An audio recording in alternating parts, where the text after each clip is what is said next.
13வது அதிகாரம்.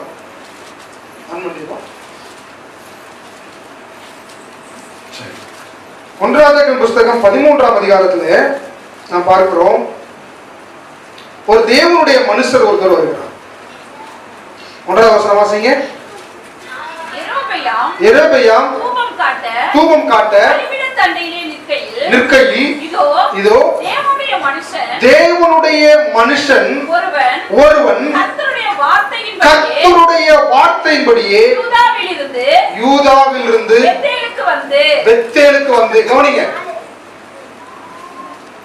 Sister Nancy பிரசங்கம் பண்ணும் பொழுது யாரை பத்தி எல்லாம் பேசினாங்க சொல்லுங்க?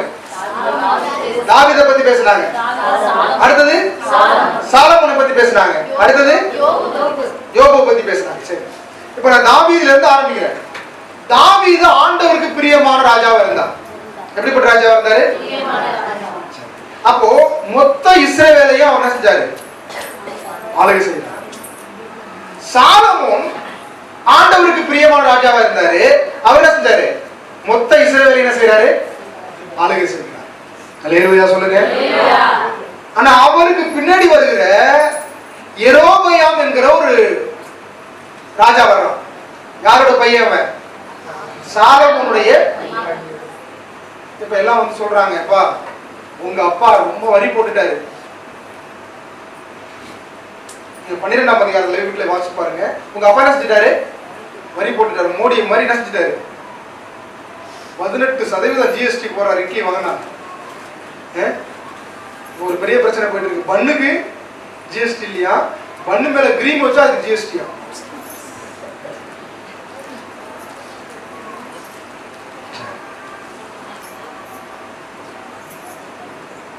அது மாதிரி நம்ம மோடியோட பெருசா அவர் என்ன செஞ்சிருக்காரு?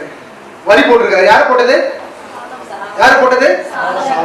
அதனால கொஞ்சம் வரியை குறைச்சிக்கப்பா, நல்லா இருப்ப அப்படிங்கிறாங்க. இவன் என்ன பண்ணா தெரியுமா? எப்பொழுதும் நல்லா ஒண்ணு தெரிஞ்சுங்க, நம்ம ஒரு ஆலோசனை கேட்டோம்னா நம்மளை விட வயசுல மூத்தவங்கள்ட்ட கேட்கணுமா, இளையவங்கள்ட்ட கேட்கணுமா? சொல்லுங்க, பேசுங்க, எல்லாம் பேசுங்க. யார்கிட்ட போய் கேட்கணும்? நம்மளை விட வயசுல மூத்தவங்க, அவங்கள்ட்ட அனுபவம் இருக்கும். ஆனா இன்னைக்கு பொதுவா வாலிப பிள்ளைங்க அப்படி கேட்கறது இல்ல. மூத்தவங்க சொன்னாங்கன்னா இந்த கேலத்துக்கு ஒரு வேலை,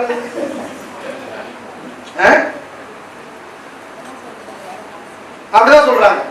ஆனா இவங்களுக்கு இந்த நேரத்துல எப்படிப்பட்ட ஆலோசனை பிடிக்கும்னா, அவங்க வயசுல இருக்கான பாருங்க, அவங்க சொல்ற ஆலோசனை என்ன செய்யும்? பிடிக்கும். பேசும்போது என் முகத்தை பாருங்க, எல்லாரும் பாருங்க, கீழே குனிஞ்சு யாரும் பார்க்க கூடாது. இப்போ அந்த யெரொபெயாம் சொல்றான், எங்க அப்பாவையே குறை சொல்ற, என்னையா குறை சொல்ற அப்படின்ட்டு மூத்தோருடைய ஆலோசனையை தள்ளிட்டு தான் வயசு உள்ள ஆலோசனை எடுக்கிறான். என்ன எடுக்கிறான்? நான் அவன் சொல்றானோ, இன்னும் நீ வரியை கூட்டுடா அப்படிங்கிறான். மூத்தவங்க என்ன சொல்றாங்க? வரியை குறைப்பாங்கிறாங்க. கூட இருக்கிற அந்த இளஞ்சட்டுகள் என்ன சொல்லுது? வரி இன்னும் கூட்டுடாங்க. இப்போ சொல்ற அனௌன்ஸ்மெண்ட் பண்றான். என்ன பண்றான்னா, எங்க அப்பா வரி விதிச்சது சிண்டுவர் அளவு இருந்ததுன்னா, எல்லாம் கவனிங்க,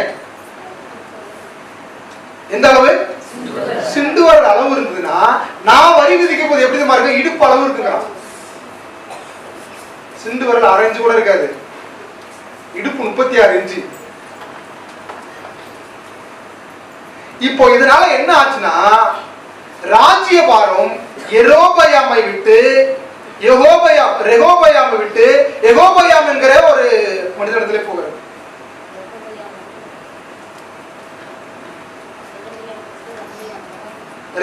யெரொபெயாம் இடத்துல இருந்து எங்க போகுது? யெகோபெயாம் இடத்துல என்ன செய்யுது? யெரொபெயாம் இடத்துல என்ன செய்யுது? போகிறது. ஆமென் சொல்லுங்க. சாலமோனுடைய மகனிடத்துல இருந்து சாலமோன் மகன் அல்லாத இடத்துல என்ன செய்கிறது? இப்போ இந்த யெரொபெயாம் ஒரு திட்டம் பண்றான். நம்ம வாசிச்ச இந்த பகுதியில இப்போ இருக்கிற எல்லா கோத்திரமும் 11 கோத்திரம் 10 கோத்திரம் இவனை சேவிக்குது. யூதா கோத்திரம் பென்யமீன் கோத்திரம் மட்டும் தான் அவனை சேவிக்குது. 12 கோத்திரத்துல 10 கோத்திரம் யார்கிட்ட இருக்கு? யெரொபெயாம் இருக்கு. 2 கோத்திரம் ரெகோபெயாம் இருக்கு. அல்லேலூயா. இப்போ இந்த யெரொபெயாம் என்ன பிளான் பண்றான்னா, இவங்க கோயிலுக்கு ஆசரிப்பு கூடாரத்துக்கு தேவாலயத்துக்கு அங்க போனாங்கன்னா அவன் பக்கம் சாஞ்சிருவாங்க. அப்படின்ட்டு இவன் என்ன பண்றான்னா, நீங்க 12ஆம் அதிகாரம் 32வது வசனம் வாசிங்க. யூதாவில் ஆசரிக்கப்படும் பண்டிகை கொப்பாக 8ஆம் மாதம் 15 வாசிங்க. அவன் மேடையாகிய ஒரு கோவிலையும் கட்டி லேவியின் புத்திரராய் இராத ஜனத்தில் ஈனமானவர்களை ஆசாரியராக்கினான். தப்பி தவறி கூட எங்க போயிடக்கூடாது, எருசலேமுக்கு போனா அவங்க மனசு மாறி அவங்க மெஜாரிட்டி ஆயிடுவாங்க அப்படின்னு சொல்லி என்ன பண்றான், ஈனமானவர்களை தெரிந்து கொண்டு கோவிலை கட்டி இதை என்ன செய்யறான், கன்றுக்குட்டியில வார்த்து இதுதான் உங்களை எகிப்திலிருந்து கொண்டு வந்ததுன்னு சொல்லி என்ன செய்யறான் ராஜா. இது காரணமா இருந்தது யெரொபெயாம். ஆமென். சாலோமுடைய மகன். இப்போ எல்லாம் கவனிக்கணும். இப்பதான் தேவனுடைய மனுஷன் ஒருவர் வருகிறார். அந்த மனுஷனுக்கு பேரே இல்லை. ஆண்டவர் நிறைய தேவனுடைய மனுஷன் என்ன செய்யறாரு, ஐடென்டிஃபை பண்ணி காட்டுறாரு. ஆனா இந்த இடத்துல என்ன செய்யல, பேர் சொல்லல. ஆமென் சொல்லுங்க. அல்லேலூயா. அவர் ஒரு தீர்க்கதரிசி, தேவனுடைய மனுஷன். அவர் வந்து சொல்றாரு, என்ன சொல்றாருன்னா 2வது வசனம் 13:2 வாசிங்க. அந்த பலிபீடத்தை நோக்கி பலிபீடமே இதோ தாவீதின் வம்சத்தில் யோசியா என்னும் பேருள்ள ஒரு குமாரன் பிறப்பான். அவன் உன்மேல் தூபம் காட்டுகிற மேடைகளின் ஆசாரியர்களை உன்மேல் பலியிடுவான்.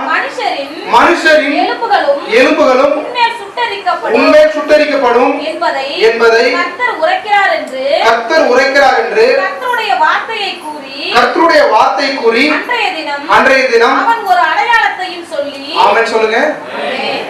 இப்போ ஒரு பேரை சொல்றாரு, ஒரு ராஜா பிறக்க போறாரு. அந்த ராஜாவோட பேர் என்னது, யோசியா. இப்போ இந்த ராஜா பிறக்கல, எத்தனை தலைமுறை கழிச்சு பிறக்க போறாரு தெரியுங்க? கிட்டத்தட்ட ஒரு 15-16 தலைமுறைக்கு அப்புறம் யார் பிறக்க போறா? எத்தனை தலைமுறை சொல்லுங்க? 15-16 தலைமுறைக்கு அப்புறமா யோசியாங்கிறவர் என்ன செய்ய போறாரு, பிறக்க போறாரு. என் முகத்தை பாருங்க, கீழே குனிஞ்சு என்ன பண்ணிட்டு இருக்கீங்க? எல்லாரோட முகத்தையும் பார்த்துட்டு இருக்க.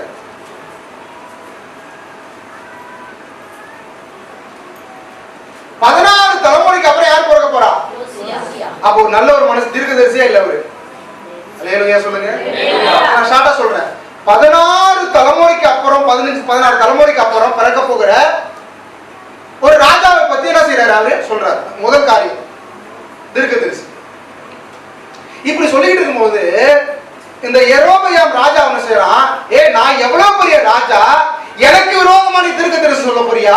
நான் கட்டின கோயிலை பத்தி நீ தப்பா பேசுறேன்னு சொல்லி கையை நீட்டலாம் பாருங்க.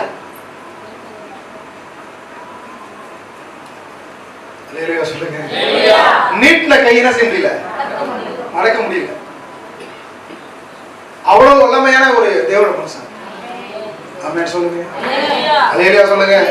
நீங்களும் அப்படி மாற முடியும், அதை தாண்ட முடியும். உங்களுக்கு விரோதமா ஒரு நாக்கு நீண்டுதுன்னா அது உள்ள போவாது.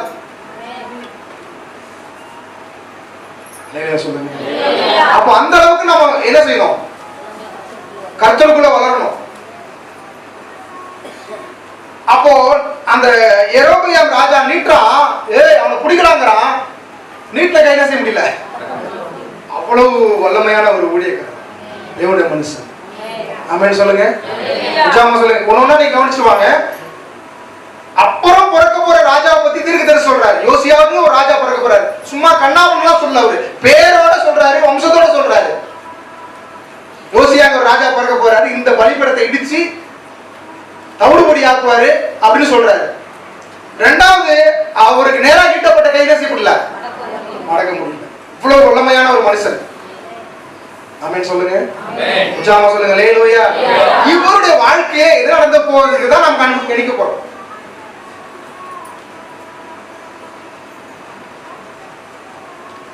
இவருடைய வாழ்க்கையில் என்ன நடந்தது? அப்புறம் நேரா பாரு.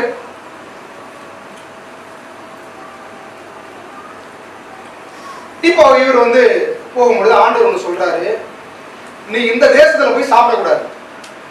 பின்னாடி இருக்குது. அடுத்து அந்த தேசத்துல என்ன செய்யக்கூடாது, பச்சை தண்ணி கூட குடிக்க கூடாது. சொல்லுங்க, என்ன சொல்றாரு ஆண்டவரு? பச்சை தண்ணி குடிக்க கூடாது, அடுத்த செய்யக்கூடாது, சாப்பிடக்கூடாது, போற அந்த வழியில செய்யக்கூடாது, திருப்பி வரும். 3 கண்டிஷன் போற வசனம் எங்க இருக்கு வாசிங்க. ஏனென்றால் நீ அப்பம் புசியாமலும் தண்ணீர் குடியாமலும் போன வழியாய் திரும்பாமலும் இருவென்று கர்த்தர் தம்முடைய வார்த்தையால் எனக்கு கட்டளையிட்டிருக்கிறார் என்று சொல்லி. ஆமென் சொல்லுங்க. நல்லா கவனிச்சீங்க. இந்த மனுஷனுடைய பெயர் சொல்லல, ஆனா இவர் ஒரு பேர் சொல்றாரு. யோசியா இருக்கிற ஒரு ராஜா செய்ய போறாரு, அவர் பிறந்தாரு, அவர் சொன்னது நடந்துச்சு. ஆமென் சொல்லுங்க. அடுத்தது இவருக்கு நேரம் நீட்டப்பட்ட கையில செய்யல, மறக்கப்படல. இது நல்ல ஞாபகத்தை வச்சுட்டு இருக்கணும். இப்போ இவர் வர்ற வழியில இன்னொரு தீர்க்கதரிசி அவரை மீட் பண்றாரு. எங்கன்னா 11வது வசனம். இவருக்கு பேர் சொல்லல, ரொம்ப வயசானவர். ஆமென் சொல்லுங்க. அல்லேலூயா. வயசானவர், கிழவனான ஒரு தீர்க்கதரிசி. இவரு தீர்க்கதரிசி தான். இவரு அவருக்கு எதிர்படுறார். நல்லா கவனிக்கணும். இவர் என்ன செய்யறாரு? அவருக்கு எதிர்படுறார். 2 தீர்க்கதரிசியும் பேசிக்கிறாங்க. தேவனோட மனுஷனா செய்யறாங்க, பேசிக்கிறாங்க. பேசும்போது இந்த கிழவனான தீர்க்கதரிசி சொல்றாரு, என் வீட்டுக்கு வா. எல்லா வசனத்தை நல்லா கவனிக்கணும். ஆண்டவர் சொன்னாரு, தண்ணி குடிக்க கூடாது, பச்சை தண்ணி குடிக்க கூடாது, அப்பம் புசிக்க கூடாது, போன வழி என்ன செய்யக்கூடாது, 3 காரியம் சொல்லியிருக்காரு. ஆனா இந்த கிழவனான தீர்க்கதரிசி கிராஸ் பண்ணும் போது என்ன நடக்குதுன்னா, என் வீட்டுக்கு வா அப்படின்னு கூப்பிடுறாரு. இவர் உடனே சொல்றாரு, ஆண்டவர் இதெல்லாம் சொல்லியிருக்காருப்பா, நான் என்ன செய்ய மாட்டேன், தண்ணி குடிக்க மாட்டேன், சாப்பிட மாட்டேன், போன வழி என்ன செய்ய மாட்டேன். இப்ப இவர் ஒரு காரியம் சொல்றாரு. என்ன சொல்றாருன்னா, அப்பொழுது அவர்கள் தகப்பன் இல்ல உம்மை போல நானும் தீர்க்கதரிசி. எத்தனாவது வசனம் சொல்லுங்க? 18 வாசிங்க. அவன் அப்பம் புசித்து தண்ணீர் குடிக்க நீ அவனை திருப்பி உன் வீட்டுக்கு அழைத்துக் கொண்டு வா என்று ஒரு தூதன் கர்த்தருடைய வார்த்தையாக என்னோடே சொன்னான் என்றார். அவனிடத்தில் பொய் சொன்னான். அவரிடத்தில் என்ன செய்யறான்? பொய் சொல்றான். இந்த பொய்யை ஆண்டவர் தான் அனுமதிக்கிறார். இது ஏங்கிறத பின்னாடி புரிஞ்சுக்கிறோம். அல்லேலூயா சொல்லுங்க. ஏன் அனுமதிச்சாருன்னா, நீ ஆண்டவருடைய வார்த்தைக்கு செவி சாய்க்கிறியா, மனுஷனுடைய வார்த்தைக்கு செவி சாய்க்கிறியா? ஆண்டவர் தானே சொன்னார் உங்ககிட்ட. என்ன சொன்னாரு? தண்ணி குடிக்க கூடாது, அப்பம் புசிக்க கூடாது, போன வழி என்ன செய்யக்கூடாது. இப்போ இந்த கிழவனான தீர்க்கதரிசி வந்த உடனே அந்த கிழவனான தீர்க்க சொல்றான், உன்னப்புறம் நானும் ஊழியக்காரன் தானே, உன்னப்புறம் நானும் தீர்க்கதரிசி தானே. என்னகிட்ட தேவதூதன் என்ன சொன்னா, உன்னை திருப்பி கொண்டு உனக்கு தண்ணீர் கொடுக்கவும், அப்பம் புசிக்க கொடுக்கவும், உன்னை இளைப்பாற பண்ணவும் என்ன அனுப்பி நான் சொன்ன உடனே என்ன பண்ணிட்டாரு? இவரு நம்பிட்டார். நல்லா ஒண்ணு தெரிஞ்சுங்க, உங்களுக்கு ஆண்டவருடைய வார்த்தை தான் முக்கியம். அதை விட்டுட்டு அவன் சொன்னான், இவன் சொன்னான், இவங்க சொன்னாங்க, அவங்க சொன்னாங்க. சிலர் சொல்லுவாங்க தெரியுங்களா, நீங்க அப்பையில இருந்தா கிறிஸ்தவங்க, ஆதியில இருந்தா கிறிஸ்தவங்க நீ சொல்றாங்களா? அவங்கலாம் அதை செய்யறாங்க, அவங்கலாம் ஞாயிற்றுக்கிழமை தேவைக்கு போறாங்க, அவங்கலாம் ஞாயிற்றுக்கிழமை கல்யாணத்துக்கு போறாங்க, நீ மட்டும் போக மாட்ட, ஒரு நாள் போனா குறைஞ்சா போயிருவ.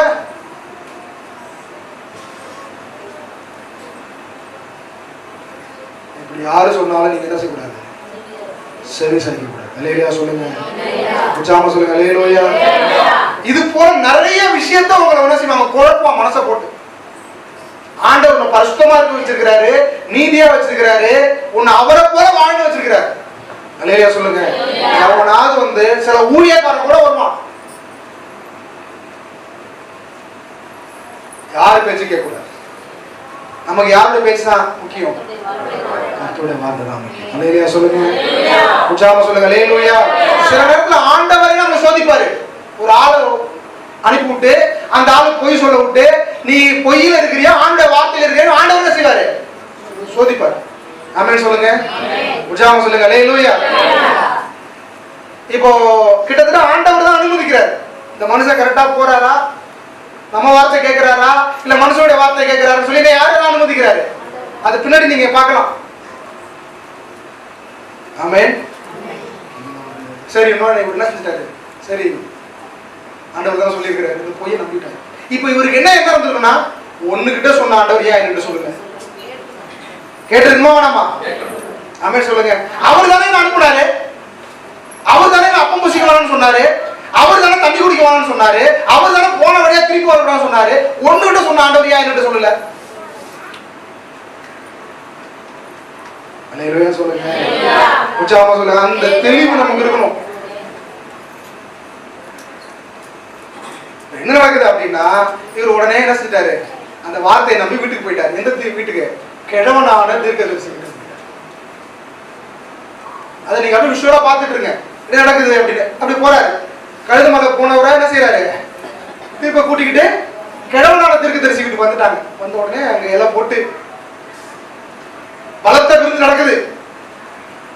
ஆமென். அல்லேலூயா. என்ன நடக்குதுமா? என்ன நடக்குது? பின்னாடி சொல்லுங்க. என்ன நடக்குது? விருந்து நடக்குது. ஆமென் சொல்லுங்க. அல்லேலூயா சொல்லுங்க. அந்த பக்கம் நம்ம கொஞ்சம் வயசுல இளமையா இருக்கிற தீர்க்கதரிசி சாப்பிடாரு, போனவர் சாப்பிடாரு. இந்த பக்கம் எதுக்கு என்ன செய்யறாரு? இவர் உட்கார்ந்துருக்கிறாரு. இப்படி சாப்பிட்டு ரெண்டு வாயை அள்ளி வச்சாரு பாருங்க. உடனே இந்த கிழவனான தீர்க்கதரிசி அப்படி திரும்புறாரு. திரும்பின உடனே ரொம்ப இது முக்கியமான நேரம், கவனிங்க. இவருக்குள்ள ஆண்டவர் பேசுறார்.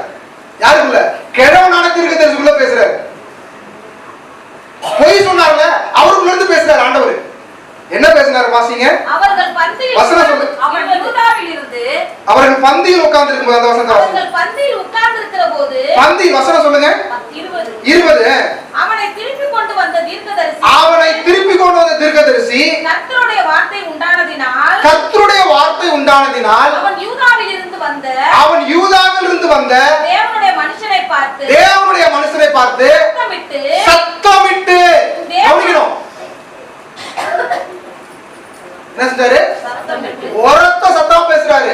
உன் தேவனாகிய கர்த்தர் உனக்கு கற்பித்த கட்டளையை நீ கைக்கொள்ளாமல் கர்த்தருடைய வாக்கை மீறி அப்பம் புசிக்கவும் தண்ணீர் குடிக்கவும் வேண்டாம் என்று அவர் எந்த ஸ்தலத்தை விளக்கினாரோ, எந்த வழியா திரும்பி போகக்கூடாதுன்னு சொன்னாரோ, எந்த இடத்துல சாப்பிடக்கூடாது சொன்னாரோ, எந்த இடத்துல தண்ணி குடிக்க கூடாதுன்னு சொன்னாரோ, நீ திரும்பி அப்பம் புசித்து தண்ணீர் குடித்தபடியினால் சொல்லுங்க சொல்லுங்க, உன் பிரேதம் எங்க போவாது? உன் சொந்த ஊருக்கு போவாது.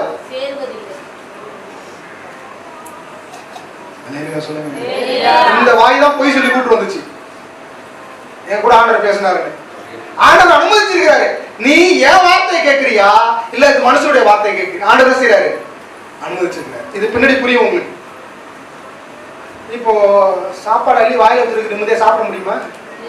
அது விஷுவலா யோசிச்சு பாருங்க. எங்கேயோ போனவரை கூட்டிட்டு என்ன செஞ்சிட்டாரு? வந்துட்டாரு. உனக்கு எங்க போனிச்சு அறிவு? சில நேரத்தில் நம்ம அறிவு சில நேரங்களில் நமக்கு செயல்படாமல் போய்விடும். ஆண்டவருக்கு நமக்குள்ள உறவிலே நமக்கு தோய்வு ஏற்படும் பொழுது ஆண்டவர் சொன்னதை விட்டுவிட்டு மனுஷன் சொன்னது பின்னாடி ஓடிக்கொண்டிருக்கிறோம்.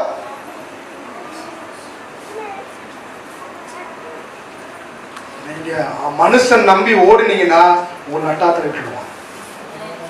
சொல்லுங்க. எந்த வாய் உன்னை திருப்பி கூட்டிட்டு போனதோ அதே வாய் உன்னை தூஷிக்கும். அவன் சொல்லுவான், அவன் தான் உன்னை கூட்டிட்டு போயிருப்பான், அவனாலதான் வீணா போயிருப்ப. அவன் சொல்லுவான், நான் அப்பயே சொன்னேன் என்ன செய்யாத, இதை செய்யாதன்னு சொன்ன, இவன் கேட்கலாமா 4 பேர்ட்ட போய்? ஆமாவா இல்லையா? அல்லேலூயா சொல்லுங்க. ஆள் உன்னை கூட்டிட்டு போறானோ அதே ஆள் என்ன பண்றான்? சரி, உடனே இவர் எல்லாம் சாப்பிட முடியல. அதுக்கப்புறம் என்ன செய்ய முடியல? என்ன செய்ய முடியல? சாப்பிட முடியல. நல்லா கவனிங்க. ஆண்டவர் மீறி நீங்க போனீங்கன்னா இதுதான் நமக்கு கேள்வி. ஆண்டோடைய வார்த்தை மீறி போனீங்கன்னா இதுதான் கேள்வி. எதுக்காக போனாரோ என்ன செய்ய முடியல, அங்க முடியல, சாப்பிட முடியல, தண்ணி குடிக்க முடியல, சாப்பாடை பாதியில வச்சு என்ன செய்யறாரு, சேனம் கட்டி கழுதை மேல வந்துட்டு இருக்காரு. ஆமென். அல்லேலூயா. உற்சாகமா சொல்லுங்க அல்லேலூயா. வாசிங்க, தொடர்ந்து வாசிங்க. அவன் போஜனம் பண்ணி முடித்த பின்பு அந்த தீர்க்கதரிசியை திருப்பி கொண்டு வந்தவன் அவனுக்கு கழுதையின் மேல் சேணம் வைத்து கொடுத்தான். அவன் போன பிற்பாடு வழியிலே ஒரு சிங்கம் அவனுக்கு எதிர்பட்டு அவனை கொன்று போட்டது. அவன் பிரேதம் வழியிலே என்ன நடந்துச்சுங்க? சிங்கம் எதிர்பட்டு அவனை கொன்று போட்டது. அல்லேலூயா சொல்லுங்க. பின்னாடி இருக்கிறவங்க சொல்லுங்க, அந்த சைடுல இருக்கிறவங்க சொல்லுங்க. ஆமென் சொல்லுங்க. அல்லேலூயா. சரி, நீ சாப்பிட்டுட்டாரு. சாப்பிட முழுமான சாப்பிட முடியாது. இது வர ஒரே நினைச்சிருப்பாரு, சொரப்புல பயத்துல ஆண்டோட வார்த்தைக்கு விரோதமா வந்துட்டுமே, நம்முடைய பிரேதம் வீட்டுக்கு போய் சேருமா சேராதா ஒரு பயத்துல செஞ்சாரு. வர்ற வழியில பார்த்தா ஒரு சிங்கம் நிக்குது. என்ன நிக்குது? என்ன நிக்குது? சிங்கம் நிக்குது. ஆமென் சொல்லுங்க. இதுல தேவனுடைய செயலை பாருங்க. சிங்கம் நிக்குது, கழுதை மேல இவர் வர்றாரு. சிங்கம் வந்ததுன்னா என்ன செஞ்சிருக்கும்? கழுதையும் கொள்ளும், மனுஷனையும் கொள்ளும். ஆமாவா இல்லையா? நல்லா ஒண்ணு தெரிஞ்சுங்க, இந்த உலகத்தில் இருக்கிற அனைத்தையும் தேவன் கண்ட்ரோல் பண்றாரு. ஆமென் சொல்லுங்க. உற்சாகமா சொல்லுங்க அல்லேலூயா. சிங்கம் வாயை திறக்கிறதும் வாயை மூடுறதும் அவர் கையில இருக்கு. சிங்கங்களின் வாய்களை கட்டி போடுகிறவர் நம்முடைய தேவனாய். தானியேலை தூக்கி சிங்க கெபியில போடும் பொழுது சிங்கத்தின் வாய் நசிஞ்சாரு. அடுத்த நாள் அவங்க சத்துருக்களை தூக்கி போடும்போது சிங்கத்தின் வாய் நசிஞ்சாரு. ஆண்டவரே அவுத்து விட்டுட்டாரு. சிங்கத்துடைய சிந்தனையை சிறைப்பிடிக்கிற தேவனாய். இப்ப சொல்றாரு, நீ போய் கழுதையை ஒண்ணும் பண்ணாத. அப்படிதான் சொல்லி பாரு, விசுவாசிக்கிறேன். கழுதை மேல ஒருத்தன் உட்கார்ந்து இருக்கான் பாரு, வசனத்தை மீறின ஒருத்தன் உட்கார்ந்து இருக்கான் பாரு. அவன் எப்படியோ பண்ணவன், யோசியாங்கிற ஒரு பிறக்க போறான்னு சொன்னவன். இவனுக்கு விரோதமா கையை நீட்டின பொழுது கையில செய்ய முடியல. அப்படிப்பட்ட தீர்க்கதரிசி தான் அவரு. எத்தனை பேருக்கு புரிஞ்சிருக்கு சொல்ல வரேன்? அல்லேலூயா. ஆனா அவன் வசனத்தை மீறினாலும் மீறினதுதான். அல்லேலூயா சொல்லுங்க.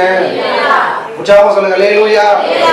நாம் எவ்வளவு பெரிய ஆளா இருந்திருக்கலாம், எத்தனை பிசாசு துரத்து இருந்திருக்கலாம், நான் எங்கெங்கெல்லாம் போய் ஜெபம் பண்ணிருக்கலாம். ஆனா நான் வசனத்தை மீறினாலும் எனக்கு அதே தண்டனை தான்.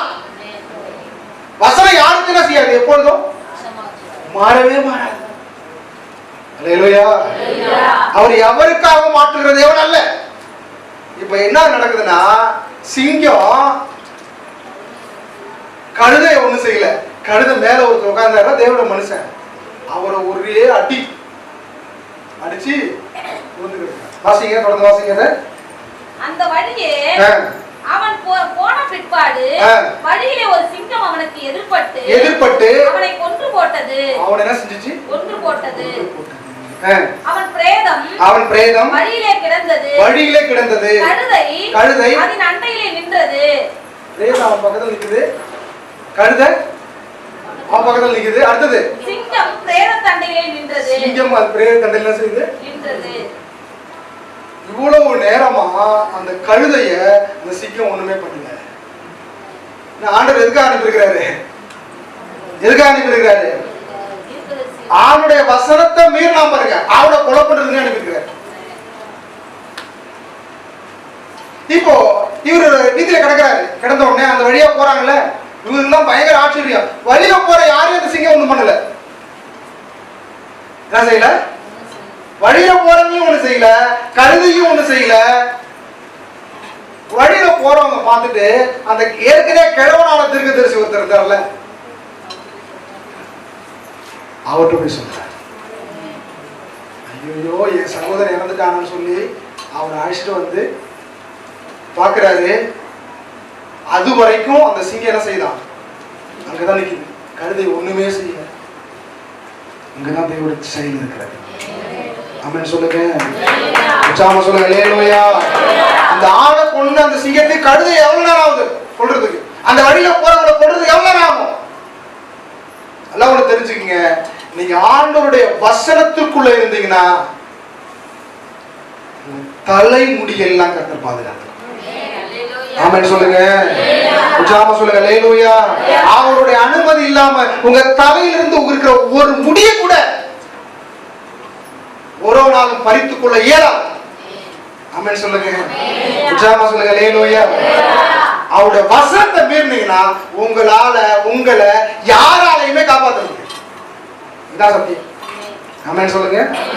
அவர் வசனத்துக்குள்ள இருந்தீங்களா, வார்த்தை கீழ்படுத்தீங்கன்னா உங்களை அழிக்க ஒருவராலும் முடியாது.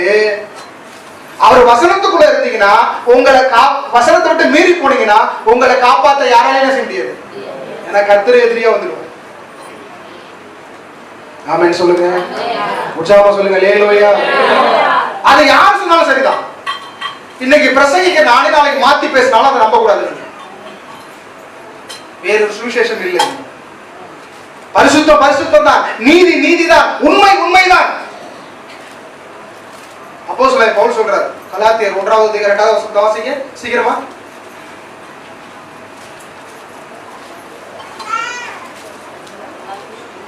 ஆமா வாசிங்க. நாங்கள் உங்களுக்கு பிரசங்கித்த சுவிசேஷத்தை அல்லாமல் நல்லா கவனிங்க. சொல்றேன் என்ன சொல்றாரு அப்போஸ்தலன் பவுல் சொல்றாரு, நாங்கள் சுவிசேஷத்தை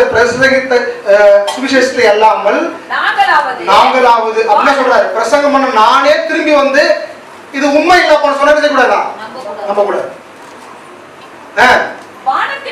அடுத்து சொல்றாரு, வானத்திலிருந்து ஒரு தேவதூதன் வானத்தை பொளந்துகிட்டு பிச்சுக்கிட்டு வந்து நின்னு சொன்னாரு என்ன செய்வாரு? வேறொரு சுவிசேஷத்தை, அல்லேலூயா, வேறொரு சுவிசேஷத்தை, வேறொரு சத்தியத்தை உங்களுக்கு பிரசங்கித்தார், அவன் சபிக்கப்பட்டவன். ஆமென் சொல்லுங்க. வேறொரு சுவிசேஷம் இல்ல இது தவிர, வேறொரு சத்தியம் இது தவிர என்ன கிடையாது இல்ல. ஆமென் சொல்லுங்க. அல்லேலூயா. இந்த காலகட்டம்லாம் மோசமாயிரும். அப்படி ஆயிடுச்சு. எப்படி ட்ரெஸ் போட்டுக்கலாம், ஆண்டவர் மனசை தான் பாக்குறாரு. என்ன பாட்டு வேணாலும் பாடலாம், சினிமா பாட்டு கூட நீங்க பாடலாம் சபையில, அதுல இருக்கிற வார்த்தையை தான் ஆண்டவர் பாக்குறாரு. நீங்க தண்ணி அடிச்சு சர்ச்சுக்கு வரலாம், உங்க மனசை தான் பாக்குறாரு. விபச்சாரம் பண்ணிட்டு சர்ச்சுக்கு வரலாம், உங்க மனசை தான் பாக்குறாரு. போதைப் பொருட்களை பயன்படுத்தி நீங்க சர்ச்சுக்கு வரலாம், உங்க மனசை தான் பாக்குறாரு. இப்படி நூதனமான உபதேசங்கள் வரும். சர்ச் இருக்குதான், போன உடனே உள்ள போகும்போதே ஒரு பாட்டில கையில கொடுத்துருவாங்க. கூட்டம் நிரம்பி வழி இல்லை. போன வேகத்தை என்ன பண்ணுவாங்க, அங்க கேட்லயே ஒருத்தர் இருப்பாரு, அங்க வாசல்ல, ஐயா இந்தாங்க ஐயா, அதை பிடிச்சுக்கிட்டே உள்ள போலாம். நம்ம ஆளுங்கெல்லாம் அங்க விட்டு காரைக்கால இருக்கிறவங்களாம் அங்க விட்டா அடா அடா அடா இவ்வளவு நாள் இது ஒரு சர்ச் இருக்கு தெரியல நமக்கு. ஆமென். சொல்ல முடியாத சூழ்நிலை வந்துச்சு.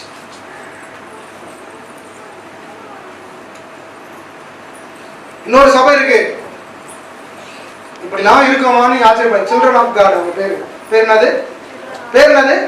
கடவுள் பிள்ளைகள். இவங்க என்ன பண்ணுவாங்க, சர்ச்சைக்கு போனோம்னா மனைவிகளை மாத்திப்பாங்க.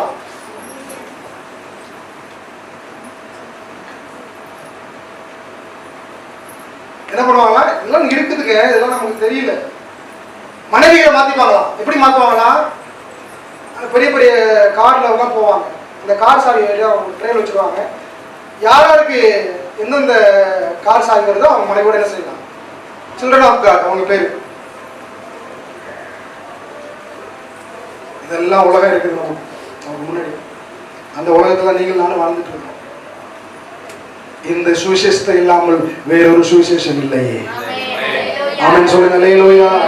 இந்த சத்தியத்தை இல்லாமல் வேறொரு சத்தியம் இல்லையே. இந்த சத்தியத்தை வந்து நானே உங்களுக்கு மாறி பேசினாலும் நான் சபிக்கப்பட்டவன். வானத்திலிருந்து ஒரு தூதன் வந்து இறங்கி, பா இதை நம்பாத, இதை இப்படி செய், நீ தண்ணீடி, விபச்சாரம் பண்ணு, நீ வந்து பாவ காரியங்கள் செய், ஆண்டவர் உன் மனசை தான் பாக்குறாரு, உன்னுடைய வெளி தோற்றத்தை பார்க்கல அப்படி நினைச்சுன்னு சொன்னான்னா அவன் சபிக்கப்பட்டவன். அப்படிதான் அவன் சொன்னான். ஆண்டவர் என்ன செஞ்சாரு, ஒரு தூதர் அனுப்பி உன்னை திருப்பி அழைச்சிட்டு போய் சாப்பாடு கொடுக்க சொன்னாரு அப்படின்னு சொல்லும்போது அவன் வாயில திருப்பி வர்றது, நீ துரோகம் பண்ணிட்ட அப்படின்ட்டு, நீ உன் பிதாக்கள் அன்னைக்கு போய் சேர்வதில்லைன்னு சொல்லி என்ன செஞ்சிச்சு, அவன் வாயாலே வந்துருச்சு.